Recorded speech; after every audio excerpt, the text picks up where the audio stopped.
All right, let's jump right into this explainer. I want you to picture yourself in a very specific, totally relatable scenario. You're walking down the aisle of a crowded, swaying city bus. It's loud, people are packed in shoulder to shoulder, and your senses are just being completely bombarded. You look up on autopilot just trying to scan for an empty seat, and suddenly, bam, your eyes lock with a total stranger sitting right across from you. Now, as a neuroscientist, I am absolutely obsessed with what happens inside your body in this exact fraction of a second. Because, believe it or not, the physiological cascade that is occurring right beneath your skin is nothing short of extraordinary. And it raises a really fascinating question. Why does a stranger's gaze trigger such sudden, intense panic? Think about that visceral micro moment on the bus. You lock eyes, you feel the sudden sharp pang in your chest, your stomach drops, and your immediate desperate reaction is to quickly look down at your phone or just stare blankly out the window to escape. Now, for years, you've probably told yourself, oh, I'm just shy, or maybe you assumed you just lack self-confidence. But I am here to tell you that this momentary awkwardness, it isn't a personality flaw at all. It is a highly tuned ancient survival mechanism. In that exact second, your brain triggered a massive red alert to literally save your life. To really get what's happening under the hood here, we have to look at the environment we're operating in today. The modern world forces us to coexist with thousands of strangers every single day. We walk down busy streets, we sit in packed cafes, we ride public transit, and we seamlessly pass by hundreds of people without ever once wondering about their names or their backgrounds. And we've conditioned ourselves to think of this as completely normal, right? But neurologically speaking, this is an impossible catastrophe. Your evolutionary history spans millions of years, and for almost all of that time, being surrounded by completely unknown humans was just about the most dangerous situation imaginable. So, let's break down the actual biology happening in real time. The very instant your eyes meet that stranger's, the visual cue is intercepted by your amygdala. The brilliant neuroscientist Dr. Joseph Ledoux actually discovered that this tiny, deep structure in your temporal lobe acts as a hyper-fast security radar.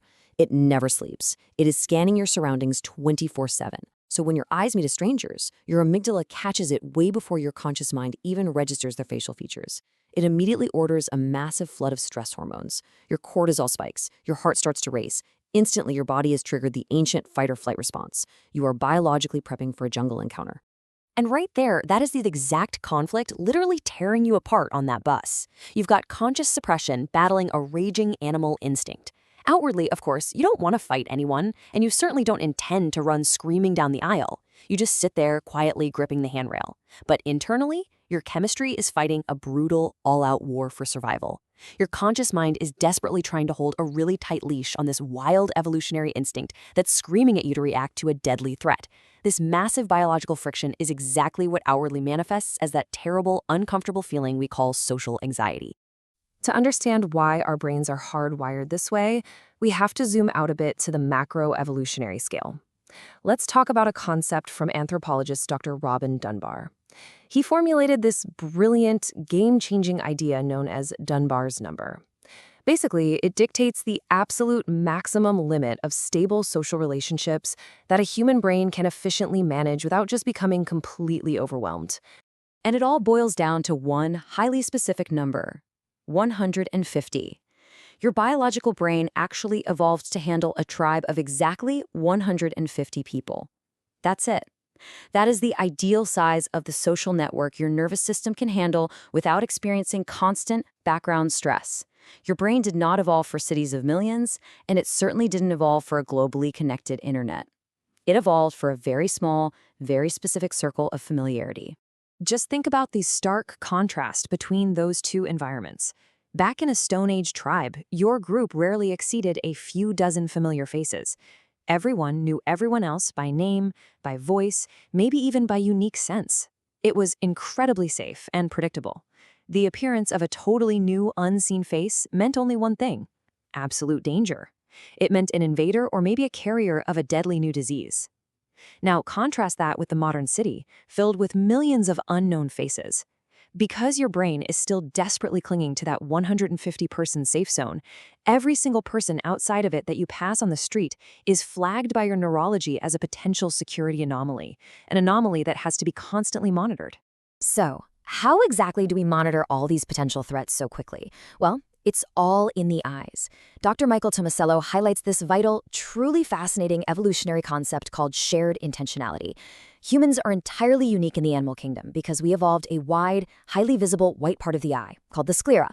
We developed this incredible feature for a very specific reason, so we could track gaze direction with extreme precision. Your ancestors desperately needed to know exactly where their hunting partners were looking in the dark forest to coordinate attacks or, spot hidden predators. Our eyes are literally designed to broadcast exactly where our attention is focused. But you see, this system has a major flaw.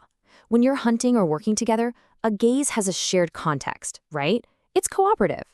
But a direct stare from a stranger without that clear shared context, like when you're just sitting on the city bus, totally short-circuits your cooperative brain's interpretive system. A prolonged, direct gaze from a stranger revives the ancient, brutal laws of the animal kingdom. In nature, an intense, direct stare between two strangers is a blatant dominance challenge. It almost always precedes a bloody battle for territory. So when a stranger stares at you, you feel violated, because genetically speaking, you are being challenged to a duel. So how on earth do we cope with this constant neurological assault every time we step outside? We use a brilliant cultural tool called civil inattention. Basically, this is the act of politely pretending not to see each other, just to keep the peace. Modern culture trains us to quickly avert our eyes. When you quickly look away from that stranger on the bus, you aren't showing cowardice at all. You are actually executing a brilliant evolutionary mechanism to avoid unnecessary conflict and immediately drop your internal threat level back down to zero. However, constantly suppressing these deep-seated animal instincts every single time you pass someone drains massive amounts of neural energy from your prefrontal cortex. It's exactly why simply navigating through a crowd leaves you feeling completely, utterly exhausted at the end of the day. Now, this brings us to a really profound irony about our modern digital lives. Social media has essentially taken these strangers from the busy streets and brought them straight into your private, quiet bedroom. Every single day, you watch hundreds of faces look directly into the camera, staring straight into your consciousness. And the problem is, your ancient body cannot fully differentiate between a digital image on a screen and a real, breathing human being standing right in front of you. It treats that glowing screen as a live confrontation, so your brain is constantly receiving chaotic, ambiguous signals that totally overwhelm your security system, resulting in a state of chronic social anxiety, even when you are entirely alone in your room. Let's just slow down for a second and really let this reality sink in. Your awkwardness is just your brain keeping you alive. This relentless digital and social alert system only truly turns off when you achieve total awareness of how your mind actually works. When you finally realize that your sudden panic at a stranger's glance isn't a personal failing, but actually a badge of honor from your ancestors, proving that your hyper-fast security system works flawlessly, man, the self-blame just vanishes. You are not a cold, unbothered social machine. You are a tribal creature, wonderfully and beautifully equipped to protect yourself. Which leaves us with one final thought to wrap up this explainer.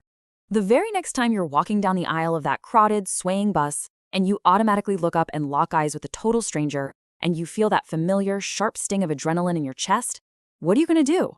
Will you feel flawed and awkward?